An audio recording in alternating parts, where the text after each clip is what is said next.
Hi, this is Max Brooks, the writer of World War Z and the upcoming book Devolution, and you are listening to Without Your Head. Well, welcome to the station of decapitation without your head. I'm Nasty Neil, and I'm joined by Sean Temple and Sarah Wisner, the creators of Waterhorse. It's very cool to have you here.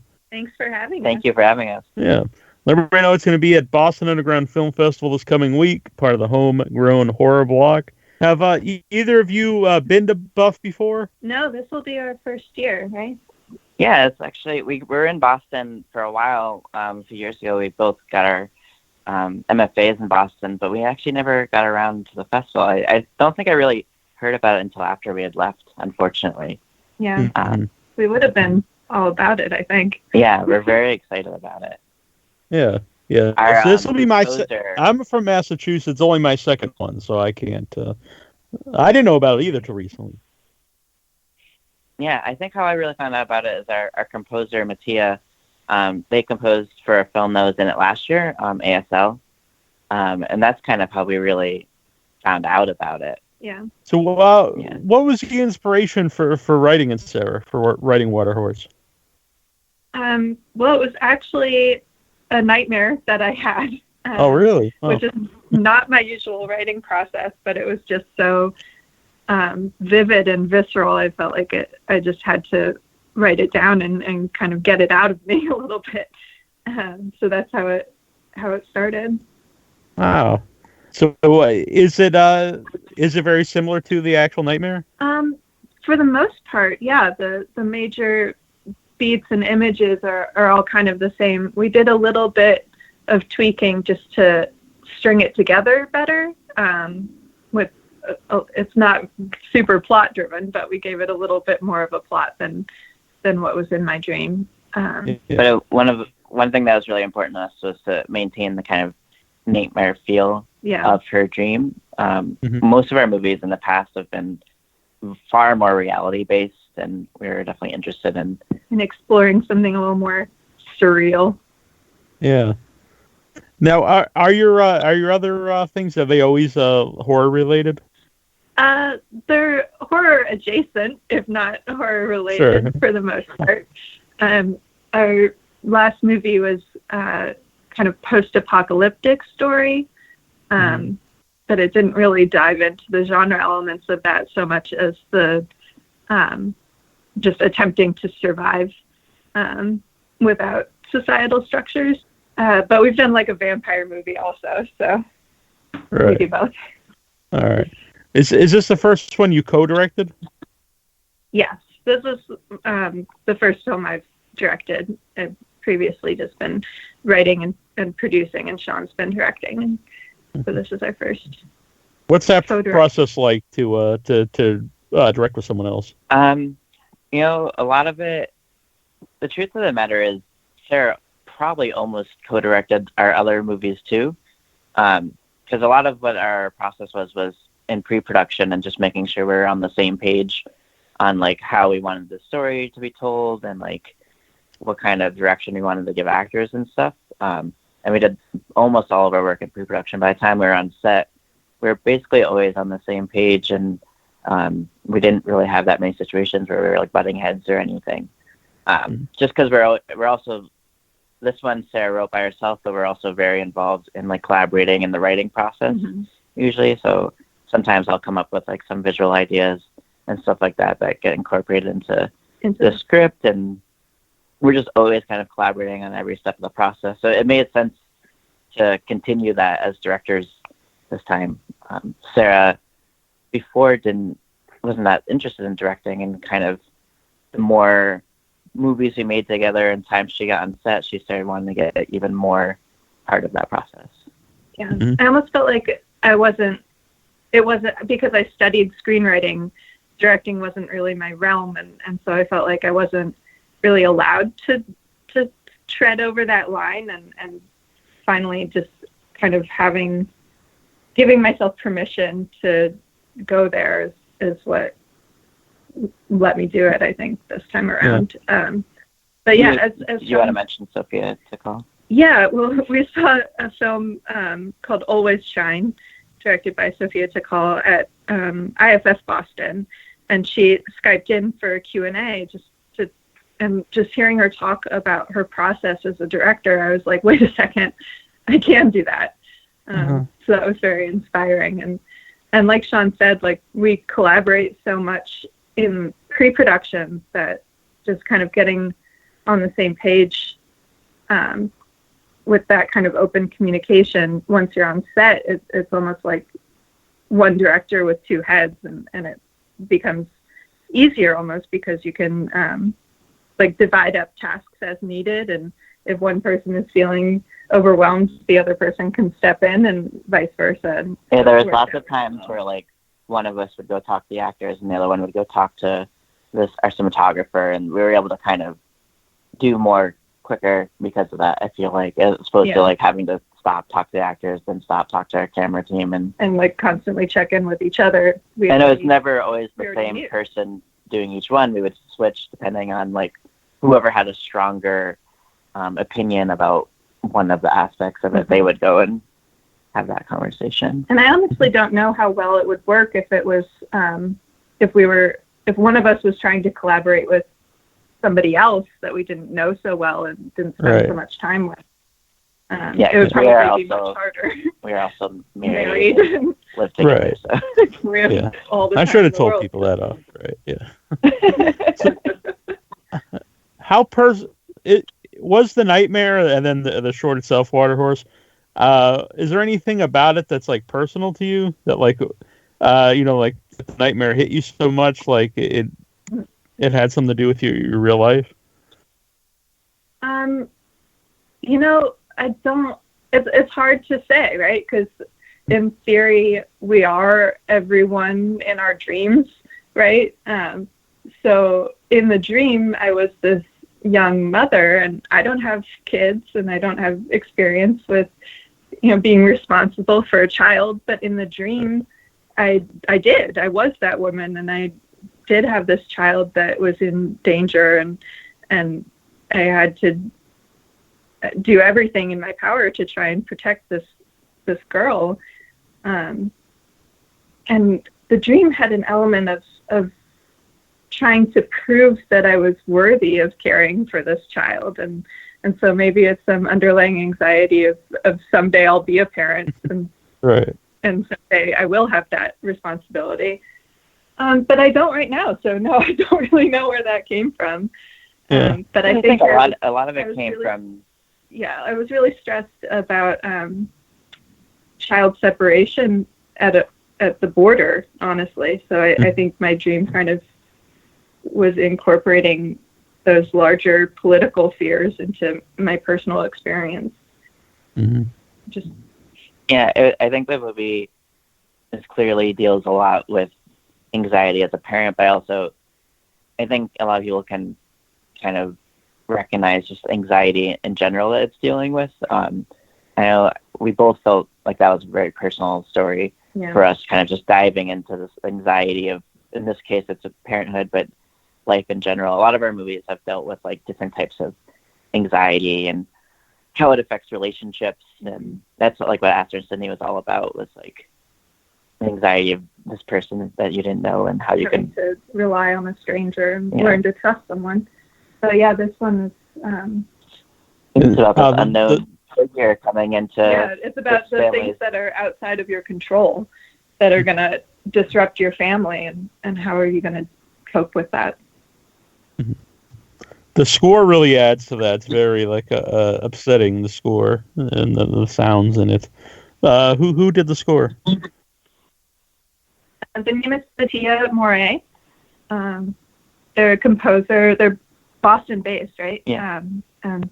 They've composed for us before, and they're always really talented. Yeah, I had met them in Boston right before I had started my MFA, and their whole life is music, and they always like talk about how they just love creating anxiety, and that's like their whole goal with a lot of their music, is just to put people in like a very anxious state, and that's something we clearly wanted to do with the movie, and we definitely agree it really helps. I remember when we were sending rough cuts to people before we got the music, there's people that were kind of getting it and liking it, and other people who weren't. And then like a lot of those people that weren't, once the music was brought on, they're like, oh. We get it now. And it was always going to be a very important part of the movie for us.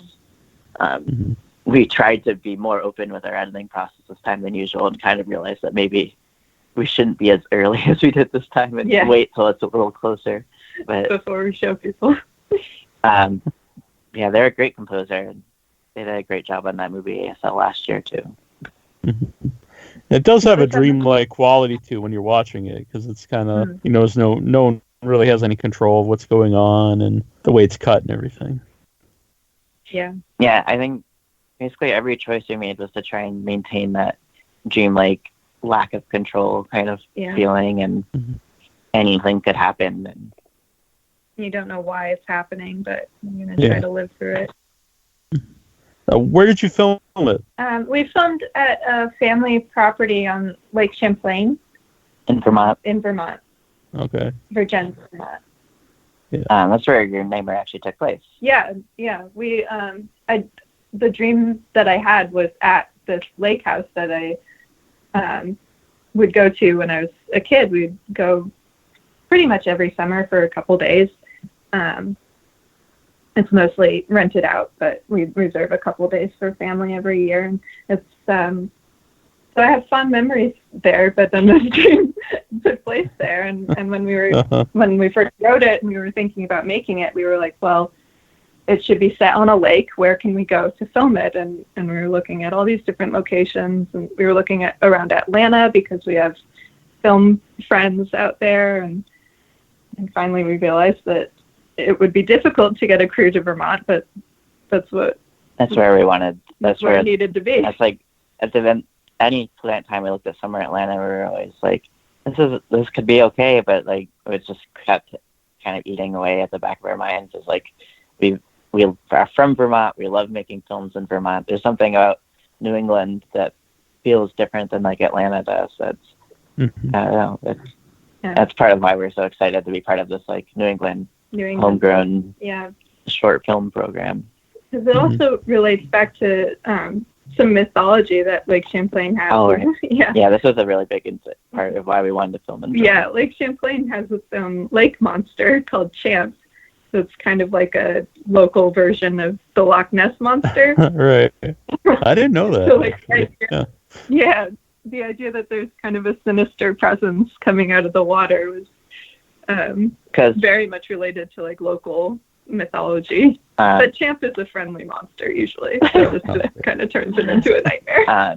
Because Waterhorses are like Kelpies. They're these Scottish folklore that I think we kind of brought into it after the fact. It's where we got the name for the movie of these kind of creatures in Loch Ness, shapeshifters that come out of the lakes and try to trick people into like getting on their backs, and then they bring them into the water and drown them.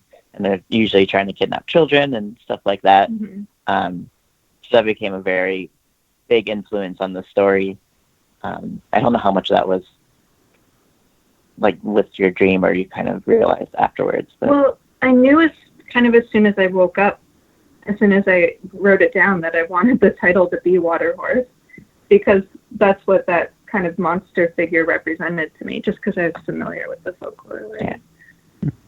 And Lake Champlain sorry, go ahead. I was just saying I never heard of Waterhorse before. So I was going to ask you where the title came from. That's very interesting.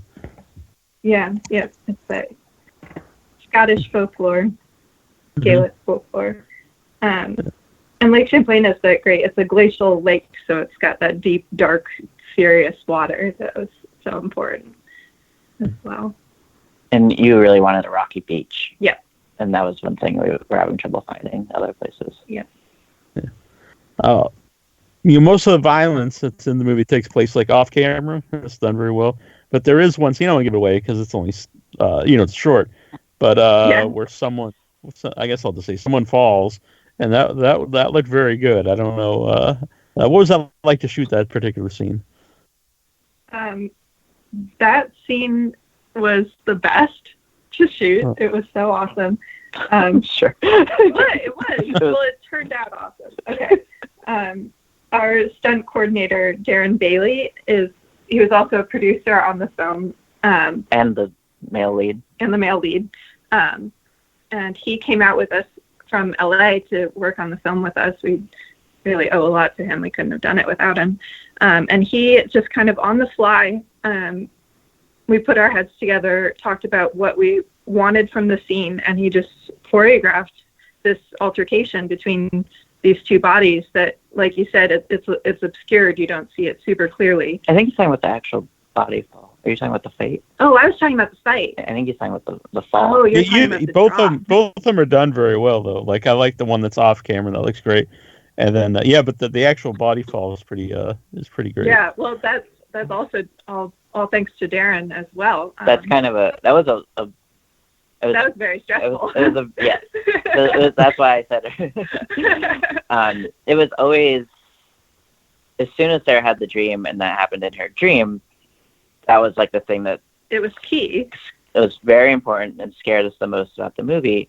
And we were like, how are we going to do this? Do it? And our friend Darren is a stunt coordinator, and we're like, will you do like a fall for a movie with us? Uh-huh. And he's like, yeah. And then he was like, what are you talking, like 3 feet? And it got to the point where we're like, no, more like 10 or 15. He's like, whoa. No. We don't, because then we'd have to like dig out the ground and stuff. So we started having conversations about doing it with visual effects. But what we ultimately did was Darren and our VFX guy, Brian, put together a dummy body of Darren. That was just a remarkable likeness. Yeah, it looks very good. Yeah, they did such a good job on it, and then we dropped it off the porch a bunch of times until we could get it to look right. Yeah. But we always knew we wanted to be from a distance, from like her point of view, different things that we thought would help just like actually look good. And then, I mean, like we had to actually kind of edit around it because we wanted the shot to be like a long take of him dragging him and then like pulling him over and dropping it. But we realized like the longer you stayed on him, the less real it started feeling. So we just started kind of intercutting it more than we had planned, and then our visual effects person like helped kind of like stabilize the body in post, so it flailed less and stuff, and sound. The sound was really important, and then Charlie, the main actress's reaction. I think so much of it's built around her reaction, the tone we had around the actual body drop that helps it feel good. But it's definitely something we were very nervous about because it's the key moment in the movie. It's when it turns. Yeah. Yep.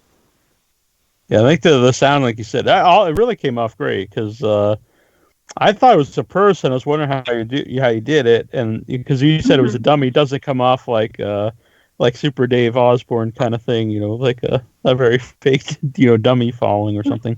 And because it felt like there was weight there, like it would have been a real person. Yeah, they did a good job of weighing it down, and Darren, like, and his team built like a VC pipe like skeleton, so it had like limbs and like joints, and like it was articulated. And then we would add like sandbags inside of it, and like they did a really great job with like the head. And then there was kind of like costume choices, like that character ended up having a hat so that we could like hide fake hair better and stuff, kind of different things.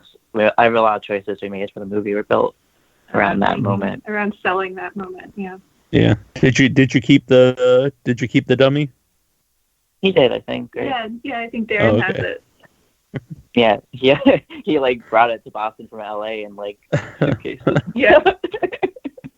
He worked hard on it. Yeah. That was I remember he wasn't very happy about how many times we were trying.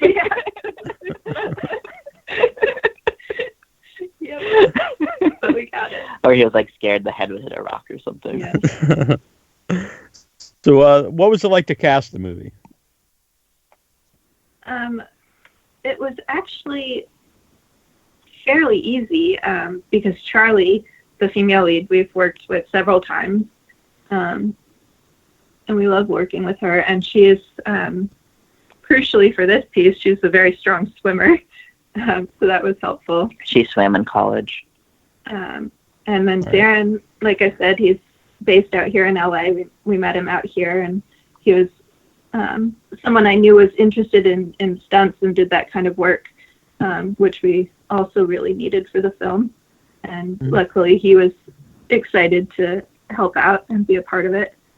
And then the little girl, the baby, is actually the child of a high school classmate of mine, a friend from back in the day. And she's just so adorable. And they were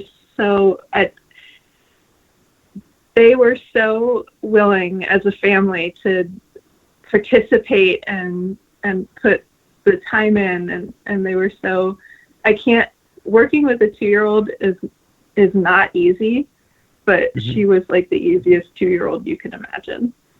So we got really lucky with her. Yeah. Yeah, and we felt like with a 2-year-old we weren't going to find an actor anyway, so it was about finding a family that would be like very excited and into the idea of their kid being in a movie.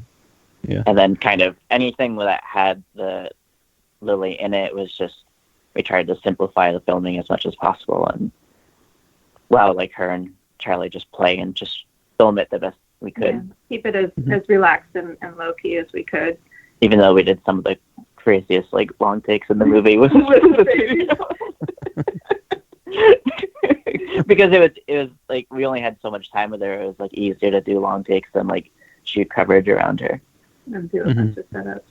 She would usually had like maybe 30 minutes of her like being okay with like hanging out, and then she would be like, I'm done.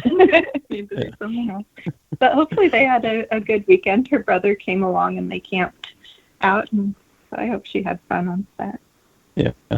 So, has Waterhorse screened anywhere previously? This will be at the world premiere. Yep. Okay. Very cool. At Boston will be the world premiere, and then we recently got into the Chattanooga Film Festival in Tennessee. That'll be in April. Oh, nice. And most other places we're still waiting to hear from. Yeah, we have a lot of places to hear back from, so we'll see what happens. Yeah. Festivals they're hard things. So we're excited to premiere in Boston because it's such a New England film. Yeah. So looking forward to that.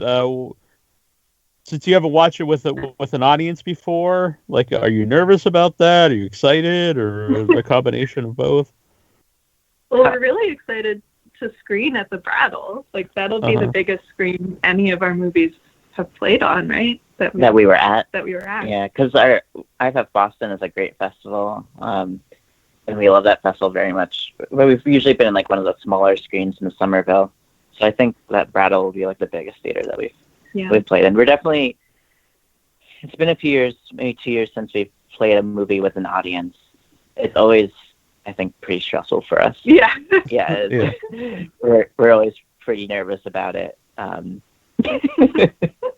And we usually feel better afterwards and stuff like that. But I don't think it's hit us yet. I think once we actually get into Boston, we'll probably start to get a little more nervous about it. But we're also very excited to see how some moments play with people that don't know what have to expect. no idea.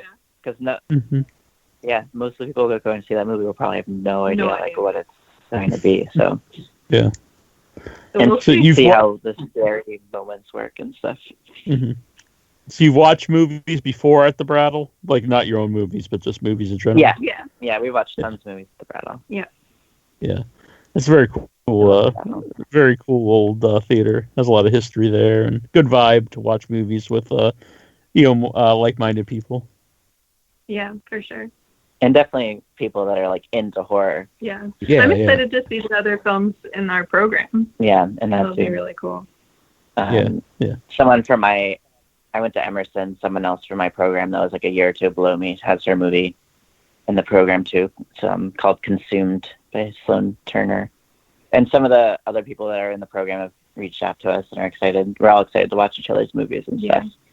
We're definitely excited about the community aspects of it. Yeah. So, what are your summer goals with making the shorts? Do you hope to sometime make a feature? Yeah, for sure. I don't know that Waterhorse would translate to a feature length, but we have other feature ideas that we'd like to do. And we're out here in LA, and we're both working kind of industry-related jobs, and hopefully trying to make connections and take those next steps. And make our own things on the side. Yeah, and just keep making shorts, because we have stories we want to tell. And so we're just going to keep telling them to the degree that we're financially able to. Sure, yeah. It seems shorts have become more popular over the last few years, and I think a lot of it is the rise of festivals, and also, I guess, people with shorter attention spans too, because you don't have to devote as much time, or you could watch like an hour of them, and if one of them you don't like, you're like, well, in 5 minutes I'll be seeing another one. So, yeah. I suppose it's if it's an hour and a half. Yeah. Close to an hour and a half, you'll never get back. Right. No. So, what kind of movies or anything, TV, whatever, inspired both of you to want to create stuff? Create stuff. Ooh, that's a good question. Well, growing up, I was all about the X-Files, so exploring the unknown. It's always been an interest of mine. I don't know. What do you think? I mean, I always loved movies growing up. When I was a kid, I think like Jurassic Park, Jaws, Godzilla, were like all these like monster movies that just like made me obsessed with film. And I kind of just kept growing as I got older. I think the ones that like really made me want to make movies were like in high school. I saw Requiem for a Dream and Children of Men. And those are kind of like really what kickstarted it for me.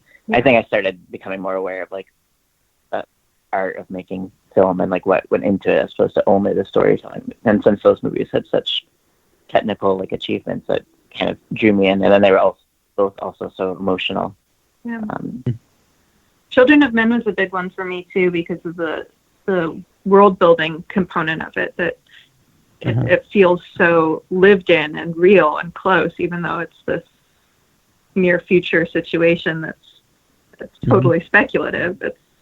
It helped explore a lot of relevant questions to our time, and that's something that I'm always really interested in, is using like speculative storytelling to interrogate what we're going through now. So yeah, anything that does that really does it for me. Yeah. I always think the best of genre films or TV does that, science fiction or horror. It's really talking about something that's happening today, but another. Did you start working together before or after you became a couple and got married? I mean, after. After we met, but before we got married. Yeah. Okay. We were both grad students in film-related programs. So we were always kind of interested in using film to tell stories. And so it was just very natural that we would start collaborating on those projects.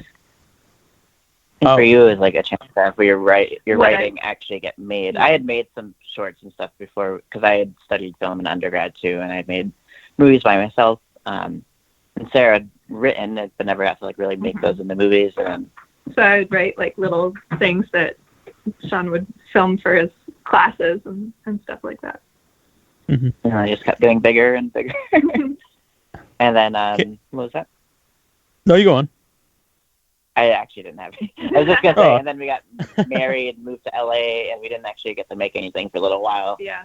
Just from like trying to get in the industry and stuff here. And then Waterhorse was us being like, we've got to make something. It was the first thing we had made out of school, like really on our own. So. Yep.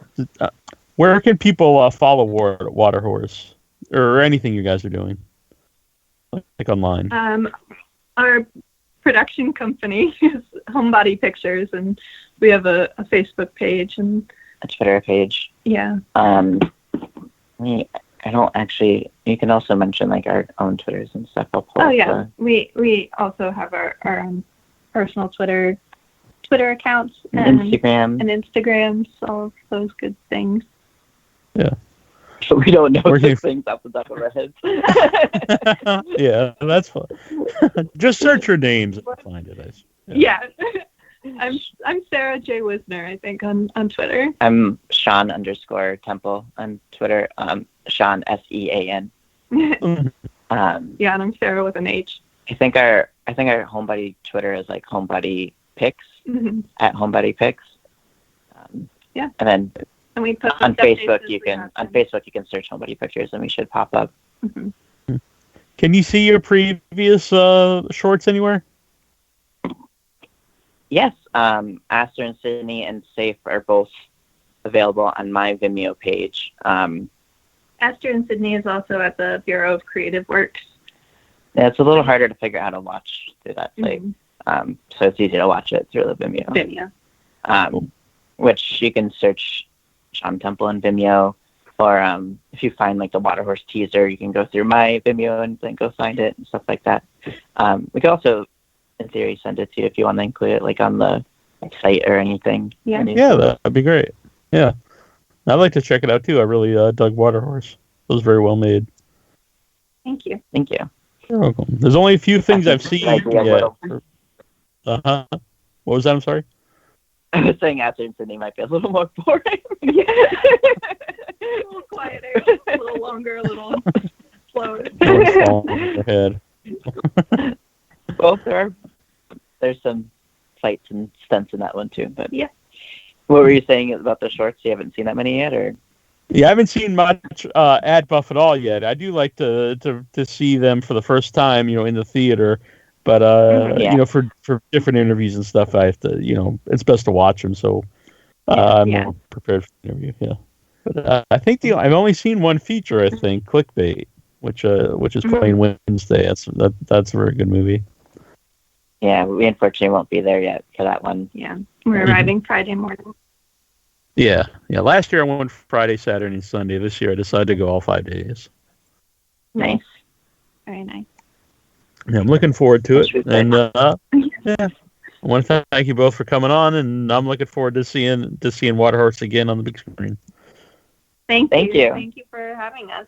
It's great talking. You as well. Thanks. Thanks. This is Larry Fessenden from Glass Eye Picks, and you're listening to Without Your Head.